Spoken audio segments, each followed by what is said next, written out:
Weight is 77.75. Tuesday morning weight 77.85। उसके बाद मैंने चाय पी, पानी पिया, ब्लैक कॉफी पी, सब पिया। अब मेरा वेट है 78.15। 300 ग्राम का डिफरेंस है। Water fluctuations as I always say. Post gym weight check. So weight मैंने चेक करा आया 77.3। कम है क्योंकि बहुत कार्डियो किया, बहुत वाटर लॉस हुआ। तो वेट आ गया वेट आ गया 78.1। वापस 850 ग्राम जो कम हुआ था वापस हो गया। वेट आया 78.2। ये सब खाने के बाद ये रेगुलर मील्स हैं जो आप लोग रोज खाते हो। सुबह की चाय, दोपहर का लंच। पूरी डिटेल बाकी कल सुबह दूंगा, ठीक है। फिलहाल वेट चेक 78.3, मगर पूरी डिटेल कल। Let's do a quick 13 day summary. 17th Feb से लेकर के Sunday yesterday which was 2nd March। पहले तो आपको कैसा लगा? इतनी बार मैंने वेट चेक करके आपको दिखाया। सुबह कर रहा हूँ, दोपहर को कर रहा हूँ, पानी पीने के बाद कर रहा हूँ, कॉफी पीने के बाद कर रहा हूँ, खाना खाने के बाद कर रहा हूँ, ब्ला ब्ला ब्ला एवरी टाइम। क्या समझ आया आपको? ये समझ आ गया कि वेट फ्लक्चुएशन जो आपके वेइंग स्केल पे आती है वो आपके पीने और खाने से होती है। आपके बॉडी का ओवरऑल वेट जो है ना, वो जो आपको अचीव करना है, जो आपको चाहिए, वो आपके फैट लॉस से होना चाहिए, वाटर से नहीं होना चाहिए। वाटर लॉस तो बहुत जल्दी हो जाता है आपका। आप जरा सा भाग लो, थोड़ी एक्सरसाइज कर लो, वॉशरूम होके आ जाओ, वाटर लॉस हो गया, वेट नीचे आ जाएगा। पानी पी लो, चाय P low, coffee P low, कुछ खा लो, फ्लूइड वगैरह सारा मिक्स कर लो, वेट बढ़ जाएगा। सिंपल है। ये समझ आई बात आपको? तो इस चक्कर से निकल जाओ बाहर। इसको तो देखो मत, रेफरेंस के लिए रखो। वो भी सुबह का वेट, वो भी 7 दिन करके एक एवरेज निकालना, जो मैं आपको इस हफ्ते करके दिखाऊंगा। बट मैं फिलहाल पिछले हफ्ते की बात करता हूँ। तो पिछले हफ्ते जो है मैंने खानी थी 1500 कैलोरीज और मैंने वेट चेक करना था अपना रोज, जो मैंने मल्टीपल टाइम्स आपको करके दिखाया। संडे का भी, मंडे का भी, लास्ट संडे मंडे का, और ट्यूसडे का भी करा था, आपको दिखाया था। जो मेरी एवरेज कैलोरी इनटेक होना चाहिए था, जो मुझे चाहिए था, वो था 1500, ठीक है। मगर किसी भी दिन मैं 1500 नहीं खाया, मैंने हर दिन ज्यादा खाई। तो 1600 से लेकर के 1900-1700 तक तो नॉर्मल गया। 2100 भी 3-4 बार गया। यहाँ 3 मेजर इवेंट है जिसपे मैंने 3000 कैलोरी से ज्यादा खाया। 2 इवेंट्स पे तो 3000 कैलोरी से ज्यादा खाया और एक इवेंट पे मैंने 4500 खाया। मैंने आपको पहले बताया था कि ये हफ्ता, लाइक लास्ट वीक और ये फर्स्ट वीक, पूरा मेरे पार्टी से भरा पड़ा है। इनफैक्ट मुझे आज भी एक पार्टी पे जाना था, but I have cancelled that out. उसके मल्टीपल रीजन हैं, लेकिन एक बहुत बड़ा रीज़न ये है कि पार्टी पे जाओ तो उल्टा पुल्टा खाना पड़ता है, और वो खाने के बाद आपका बॉडी कॉम्पोजिशन, आपका वेट, आपका गोल सब हिल जाता है। Bottom line of this is कि आपको बाहर कम खाना है और घर पे घर का बना हुआ खाना ज़्यादा खाना है। बट विदाउट मेजरमेंट आपको नहीं खाना है। खाना मेजरमेंट, वो मैं आपको इस हफ्ते दिखाऊंगा कि वो कैसे मेजर करना है। फिलहाल हम बात कर रहे हैं वेट मेजरमेंट की, अपने बॉडी वेट के मेजरमेंट की। बीच में आपने देखा मेरा वेट जो है वो 77 भी गया था। कई दिन मैंने लिखा है 77.1, 77.75। ये फ्लक्चुएट हुआ था और दिन में तो बहुत ही वेरिएशन हुई थी। मॉर्निंग में 77 था, रात को 79 था। ऐसा भी हुआ मेरे साथ। तो ये अलग अलग जो मेरे वेट फ्लक्चुएशंस हुई हैं पूरे हफ्ते के अंदर, वो इसलिए हुई हैं क्योंकि मैंने एक तो अपने कैलोरी से ज़्यादा खाना खाया काफ़ी बार, और दूसरा मैंने खाना और पानी पीने के बाद अपना वेट चेक करा। जबकि वेट चेक करना है सुबह मॉर्निंग में अर्ली उठते ही। अगर आप वॉशरूम जाने के बाद वेट चेक करते हो, स्टमक क्लियर करने के बाद, तो उसको एक मैंडेट बना लो, और अगर आप उससे पहले करते हो तो उससे पहले बना लो। सिंपल क्राइटेरिया बताता हूँ। उठो, ब्रश करो, सेम कपड़ों में, शॉर्ट्स और टी शर्ट में वेट चेक कर लो। ये एक स्टैंडर्ड बना लो जो मैं इस हफ्ते कर रहा हूँ अब। उसके बाद आप वॉशरूम जाओ ना जाओ, पानी नहीं पीना, लेकिन उससे पहले, मतलब ये 250 ml पानी भी अगर मैं डाल लूँगा ना तो ये भी वेट आ जाएगा। कहाँ जाएगा ये तो बॉडी में रहेगा ना। ये तब तक नहीं जाएगा जब तक आप वॉशरूम नहीं जाओगे या आपका पसीना नहीं निकलेगा। देखो, बॉडी से पानी इवेपोरेट होने के 2 ही तरीके हैं। उसको मेजर आप कर नहीं सकते। जो बॉडी पानी से निकलता है उसको मेजर करना काइंड ऑफ इम्पॉसिबल है, ठीक है ना। तो वो नहीं कर सकते आप, तो उस चक्कर में मत पड़ो।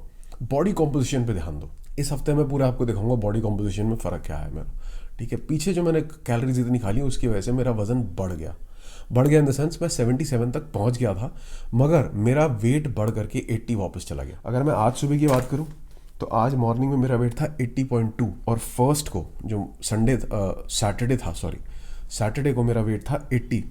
कल संडे मेरा मॉर्निंग में वेट था 80.85 और आज मॉर्निंग में है 80.2, तो 80 स्टैंडर्ड हो गया। 77 से मैं स्टार्ट हुआ था, 3 किलो मेरा वेट बढ़ा है। अब 3 किलो में पूरा फैट नहीं बढ़ा है, ये जो मैंने एक्स्ट्रा कार्बोहाइड्रेट्स खाए हैं उसकी वजह से वाटर ज़्यादा स्टोर हो गया है। तो ये रीज़न है जिसकी वजह से वेट लॉस नहीं हो रहा है।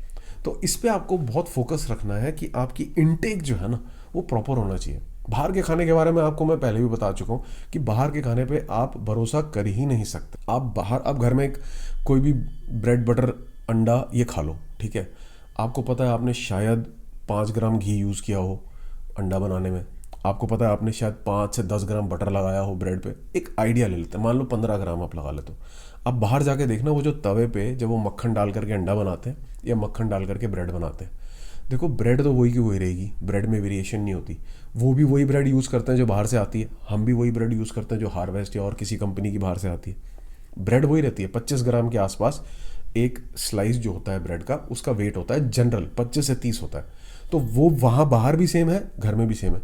फ़र्क कहाँ आ जाता है? फ़र्क आ जाता है जो तेल डालते हैं।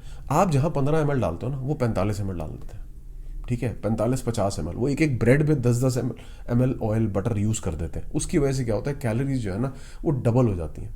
आपने घर में अगर मान लो 15 ग्राम के अंदर अपना सारा ये अंडा ब्रेड वगैरह तैयार कर लिया, तो 15 ग्राम के अंदर आपकी कैलोरीज हो गई करीबन 135 कैलोरीज। और यही अगर आप बाहर 50 ग्राम हो जाएगा ना अगर ऑयल वो बनाने में, तो 450 कैलोरीज है। देखो कितना फ़र्क है। तो 3 टाइम्स तो आपकी सिर्फ उसी की हो गई, ऑयल की हो गई, जिसकी वजह से बन रहा है। उसके बाद वो ब्रेड कितनी यूज़ कर रहे हैं। आप घर में 2 स्लाइस लेते हो, वो 3 स्लाइस भी डाल देते हैं, 4 स्लाइस भी डाल देते हैं, ठीक है ना। स्लाइस और एग को आप अलग कर सकते हो, बट जो कुकिंग मेथड है ना वो ऑयल की सारी कहानी है। यही रीज़न है जिसकी वजह से जब मैंने पार्टीज़ पे खाना खाया, नमकीन खाया, बियर पी और चिकन टिक्का, फिश टिक्का, ये सब बहुत कुछ खाया, वो सब जो है वो एक्स्ट्रा कैलोरीज की वजह से वेट नीचे नहीं आ रहा और वेट वहीं का वहीं है। शुक्र है 80 किलो है, बढ़ा नहीं। मुझे तो डाउट था कि बढ़ेगा। मगर इसके साथ एक चीज़ जो अच्छी मैंने करी वो ये थी कि मैंने कैलोरीज बर्न अच्छी करी है। मतलब मैं 15,000 स्टेप्स, 12,000 स्टेप्स, 12 तो मिनिमम थे ही ना। अगर मैं पूरी आपको हफ्ते का एक एवरेज बता के चलूँ तो मेरे स्टेप्स जो थे वो 15-16 हज़ार रुपये कह रहा हूँ, 15-16 हज़ार स्टेप्स डेली हो ही गए। मेरी जो एवरेज बर्नआउट था कैलोरीज का 13 दिन का, वो 1000 कैलोरी बर्नआउट पर डे था। ये 1000 मेरी एक्टिव कैलोरीज है जो एक्सरसाइज के दौरान मैंने कैलोरीज करी हैं। सो मेरा जो वेट है 80 kgs वो इसलिए टिका रहा क्योंकि मैंने ज़्यादा खाना खाने के साथ साथ एक्सरसाइज भी करी है। मगर the crux of this video और ये जो पूरा सीरीज़ मैंने जो वेट के ऊपर बनाई है, फ्लक्चुएशंस के ऊपर, वो सिर्फ आपको ये समझाना है कि आपके बॉडी का वाटर वेट है ये, उससे परेशान नहीं होना है। रोज़ सुबह वेट चेक करो अपना और उसको अकाउंट करो कि वो कैसा आ रहा है। टाइम टेबल फिक्स कर लो, रोज़ लिख लो एक वेट, हाँ जी इतना वेट, इतना वेट, इतना वेट है। मगर साथ में कैलोरीज बड़ी इंपॉर्टेंट है कैलकुलेट करना। आपने देखा होगा मेरे पुराने वीडियोस के अंदर कि मैं मील्स को दिखाता हूँ, ब्रेड इतनी कैलोरी है, ये इतना कैलोरी इतनी है। तो ये आपको करना पड़ेगा, ये बाहर के खाने से आप नहीं मेजर कर पाओगे, आपको घर पे ही करना पड़ेगा। बहुत रैंडम तरीके से मैं आपको समझा रहा हूँ, but I hope you understand that कि ये जो वेट फ्लक्चुएशंस है, this is all because of water, nothing else. Focus on the body composition, body composition पे ध्यान दो, इस वेट के चक्कर में मत पड़ो। इसको as a reference point morning का जो है वो रख लो, बस दैट्स इट। सब धीरे धीरे बताता हूँ। Stay tuned, stay connected, channel पे बने रहो, देखते रहो, आपको धीरे धीरे सब समझ आ जाएगा। बार बार एक बात रिपीट करूँगा तो समझ आएगा। फिलहाल इतना ही। अब आज का वीडियो कल अपलोड करूँगा, कल का देखना मंडे का 3 मार्च का क्या है। गोवा की तैयारी चल रही है। गोवा के लिए मैंने प्लान बना लिया कि भाई मैंने वहाँ पे इस तरीके से ऊट पटांग नहीं खाना। मुझे पता है मेरी कैलोरीज रोज़ की 3000 हो जाएंगी, मगर मैं फिर बर्न भी करूँगा। वहाँ क्या करूँगा वहाँ के देखेंगे। अभी ये हफ्ता पूरा मैं कैलकुलेट कर रहा हूँ कि मैं कितनी कैलोरीज खा रहा हूँ और वो मैं आपको दिखाऊंगा। आज कोई कैलोरीज नहीं, आज कुछ भी नहीं खाना। सो आज इतना ही करता हूँ। अब कल बात करेंगे, कल का वीडियो आपको दिखाता हूँ कि कल मैंने आज पूरा दिन खाना नहीं खाया तो मेरा वेट कल क्या था। So I will see you tomorrow. I hope you understood, I hope you liked it. Stay tuned और देखते रहो और समझते रहो और अप्लाई करो, ठीक है। वेट चेक करो रोज़ सुबह, एक डायरी बना लो, एटलीस्ट ये काम शुरू कर लो। सो एक डायरी बना लो, रोज़ सुबह एक वेट चेक करके उसमें लिख दो। डेली का एक रूटीन बना लो, जैसे ब्रश करते हो ना सुबह उठ करके, वैसे ही भाई लिखना ही लिखना है, वेट लिखना ही लिखना है रोज़ सुबह क्या है, ठीक है। और साथ में कैलोरीज को थोड़ा सा कैलकुलेट करना शुरू कर दो कि दिन में कितनी कैलोरीज आ रही हैं, रफली ये मैनेज करना शुरू कर दो। फिर दिखाऊंगा आपको कि वो मेजर करके कैसे करना है, वो वीडियो गोवा से आने के बाद। फिलहाल इतना ही। Take care, have fun, enjoy your day, enjoy your life. See you tomorrow, bye.